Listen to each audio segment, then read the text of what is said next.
I didn't plan my revenge the day my daughter signed my name without asking. I planned my survival. The revenge came later, quiet, patient, and perfectly timed. The morning it happened, I was standing at my kitchen sink, watching a blue jay fight its reflection in the window. I remember thinking how strange it was that even birds recognized enemies faster than I did. My hands shook as I held the coffee mug, not from age, from instinct. Something inside me already knew. "Mom, don't overthink it," my daughter Leela had said the night before. Her voice was sweet in that practiced way, like honey poured over something rotten. "We're just helping you manage things." Helping. That word still burns. I was 63 years old, a retired school librarian, a woman who had balanced budgets, raised a child alone after her father died, and paid off a mortgage with discipline and prayer. I wasn't confused. I wasn't fragile. I was tired, but not stupid. Yet here I was reading an email from a bank I didn't recognize, thanking me for updating my authorized users. Authorized users. Plural. My son-in-law, Mark, stood behind all of this. I knew it even before the proof arrived. Mark liked control the way some men liked alcohol, slow at first, then absolute.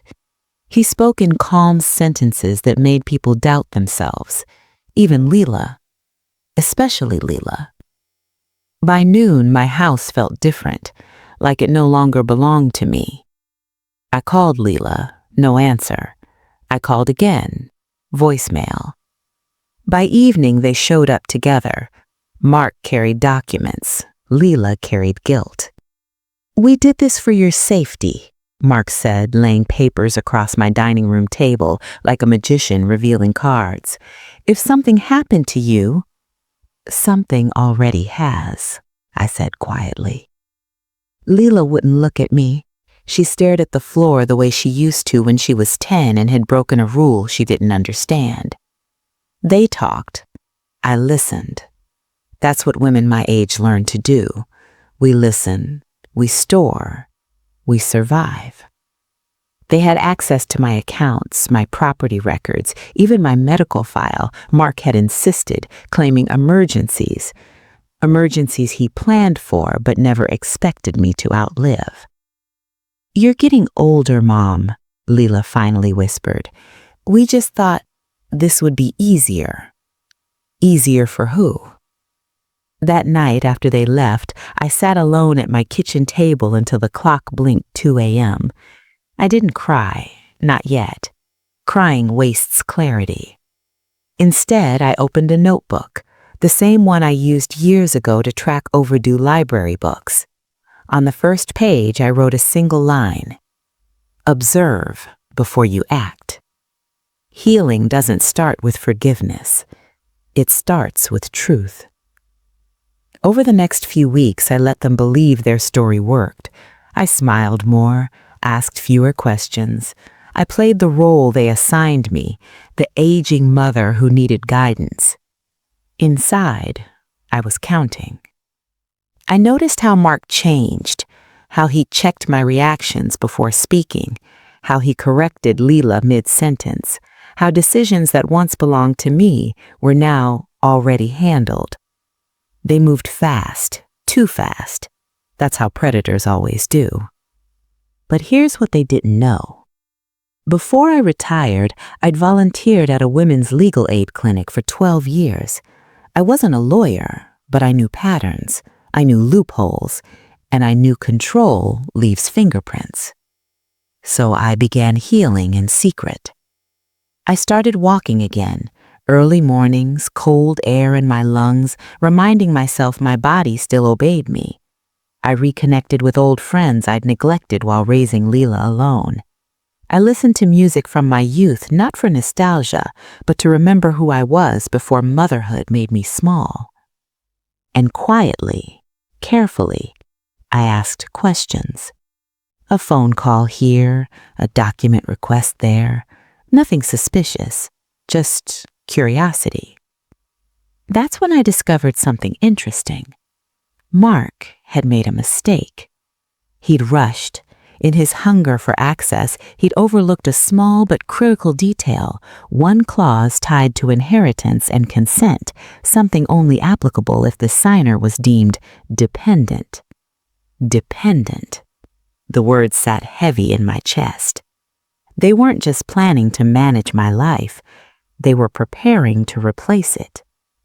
That night, I stood in my bedroom, surrounded by walls I'd painted myself decades ago. I touched the dresser my late husband had built. I pressed my palm to my heart and felt it beating, steady, stubborn, alive. I whispered into the empty room, "You don't get to erase me." I wasn't angry anymore. I was awake. And karma, I've learned, doesn't need shouting. It just needs time and someone brave enough to stop begging for love from people who only want power. The first rule of taking your life back is simple. Never let them know you've noticed the cage. So I played along. I let Mark drive me to appointments. I let Leela remind me, gently always, gently, of things I already knew. I nodded when they spoke about future planning, about simplifying, about what's best for everyone. Inside, I was mapping exits. The clause I'd discovered haunted me. Dependent. Mark had quietly filed paperwork classifying me as financially and medically reliant, a precaution, he called it, a strategy, really. If something happened to me or if I was declared unfit, control would transfer smoothly. No mess, no questions. Except I wasn't unfit, and I wasn't dependent. Not yet. Healing, I learned, is an act of rebellion at this age. Society expects women like me to fade softly, to hand things over, to be grateful for whatever scraps of attention remain. Choosing strength is seen as stubbornness. Choosing autonomy is seen as selfishness. I chose both. I scheduled my own medical evaluation, privately, paid cash. The doctor was younger than my daughter, but kind in a way that didn't patronize. After tests, questions, and a memory assessment, she smiled. "You're sharp," she said, "healthier than most people 10 years younger." I asked for copies of everything. Then I called an old friend, Ruth. We'd worked together for years before retirement drifted us apart. Ruth had gone on to become a paralegal. She didn't ask why I sounded shaken. She just said, "Come by." That afternoon, sitting across from her cluttered desk, I laid everything out. The signatures, the access, the quiet takeover. Ruth didn't interrupt. When I finished, she leaned back and sighed. "This isn't help," she said. "This is coercive control." Hearing the words felt like someone opening a window in a room I'd been suffocating in. "But here's the good news," she continued. "You rushed, and he underestimated you." Apparently, the clause Mark used worked both ways. If I could prove independence, financial, cognitive, and emotional, the entire structure collapsed. Worse for him, it would expose intent. Karma, it turns out, loves paperwork. So I began rebuilding my independence piece by piece, not dramatically, quietly. I reopened an old account in my maiden name, redirected small income streams, updated my will legally, ethically, irrevocably. Meanwhile, the tension at Leela's house grew thick. Mark became impatient.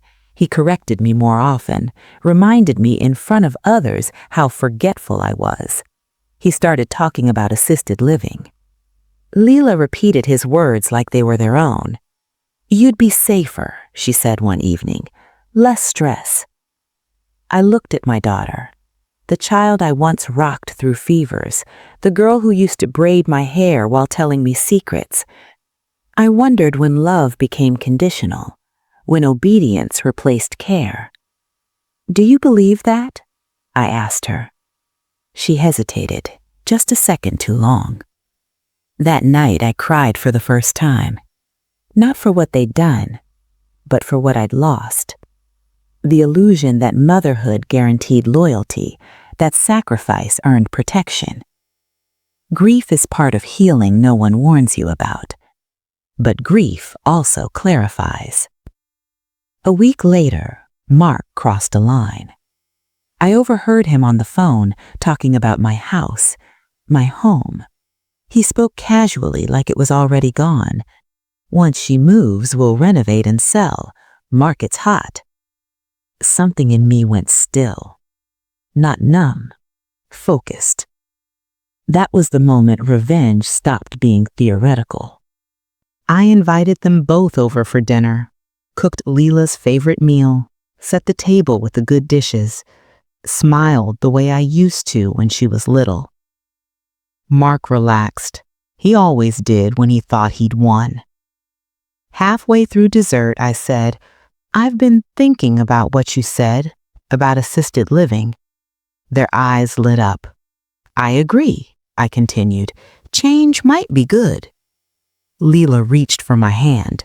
Mark leaned back, satisfied. "But before we do anything," I added, "I want everything transparent for my peace of mind." I slid a folder across the table. Inside were copies of my medical evaluations, financial statements, and one document Mark didn't expect to see, a revocation notice. "What's this?" he asked, voice tight. "My independence," I said calmly, "legally confirmed." Leela frowned. "Mom." "I'm not finished," I said, gently but firmly. That tone, the one she used to obey without question. I looked directly at Mark. "You classified me as dependent. You spoke on my behalf. You planned to sell my home." He opened his mouth, closed it. "I'm giving you a choice. You step back immediately, or this becomes public and legal." The silence was delicious. Mark stood abruptly. "This is manipulation." I smiled. "No, this is accountability." Leela was crying now, real tears, confused tears. I almost broke then, almost reached across the table and pulled her back into my arms. But healing sometimes means letting people face consequences you can't shield them from anymore. "I love you," I told her, "but love doesn't mean surrender." I walked them to the door myself. That night, alone again, I felt something unfamiliar settle into my bones. Not rage, not fear, power. And for the first time in a long while, I slept without my chest feeling tight. Karma had begun to stir.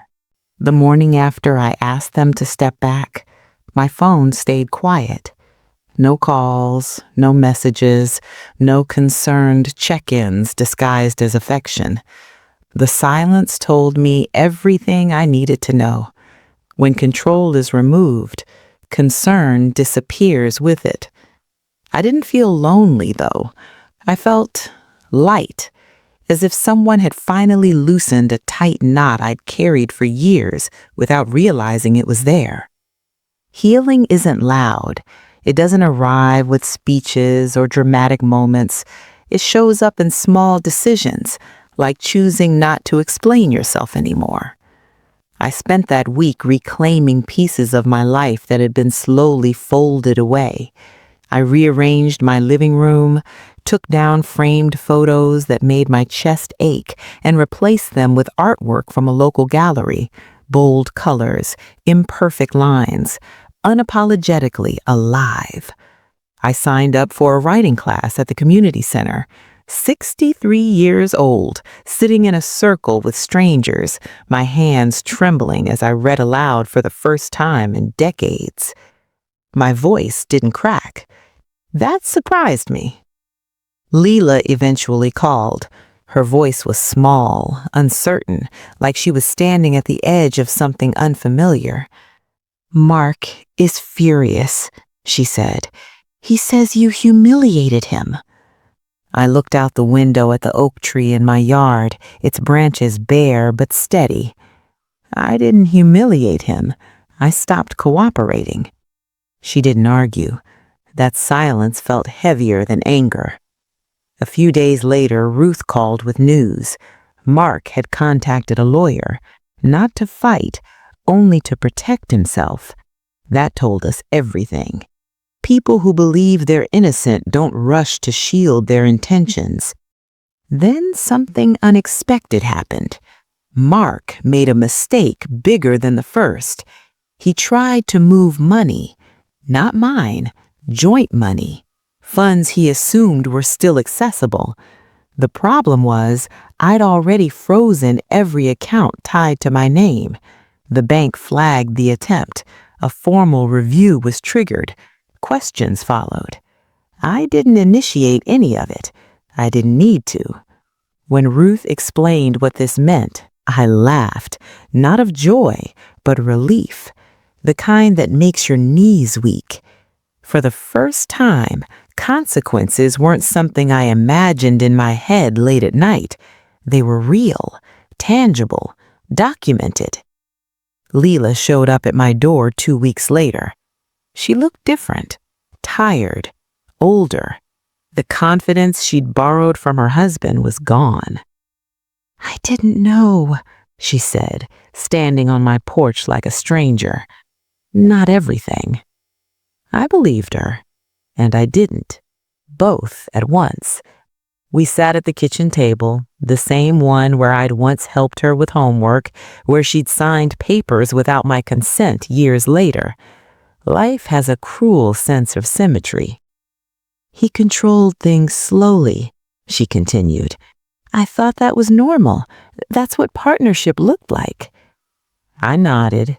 That's what it looks like when you're taught to mistake dominance for safety. She cried then, deep, shaking sobs. I didn't rush to fix it. That was another lesson age had taught me. After a while, she asked quietly, "Can you forgive me?"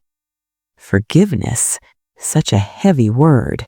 People throw it around like it's a switch you flip to restore comfort. "I don't know yet," I said honestly, "but I'm willing to rebuild with boundaries." She accepted that, or at least she didn't fight it. Mark didn't come with her. He never would again. The investigation moved forward without my involvement. I was interviewed once. I answered truthfully, nothing more, nothing less. They found irregularities, pressure, intent. By the time it was over, Mark's reputation had taken a hit that no charm could undo. He kept his freedom, but lost his authority, the thing he valued most. I didn't celebrate. I didn't gloat. I planted tomatoes in my backyard instead. There's something sacred about tending to something that grows at its own pace. You can't rush it. You can't threaten it into obedience. You either support its growth or it withers. Leela started therapy on her own. That mattered to me. We spoke weekly, sometimes about the past, sometimes about nothing at all. Our relationship wasn't repaired, but it was honest, and honesty is a better foundation than obligation. One evening, sitting on my porch with a cup of tea, I realized something startling. I wasn't angry anymore. Not at Mark, not even at Leela. Anger had served its purpose. It woke me up, but it wasn't meant to move in and stay. What remained was clarity, strength, and a quiet pride in the woman I had become, not despite my age, but because of it. I had survived betrayal without becoming bitter. I had defended myself without losing compassion, and I had learned that healing doesn't mean returning to who you were before the hurt. It means becoming someone who will never allow it again. People expect endings to arrive with noise, apologies, courtrooms, tears that fall at the exact right moment. Mine didn't. It arrived on a quiet Sunday morning while I was folding laundry in the soft light of my bedroom, when I realized I no longer checked my phone with dread. No tightening in my chest, no bracing for impact, just peace. That's when I knew the story had changed. Mark was gone from our lives in every way that mattered. The investigation never turned into a public spectacle, but it left a permanent mark where his confidence used to live.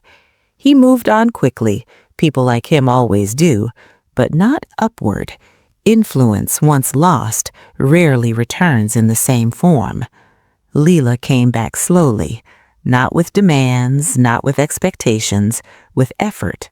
She called before visiting. She asked instead of assuming.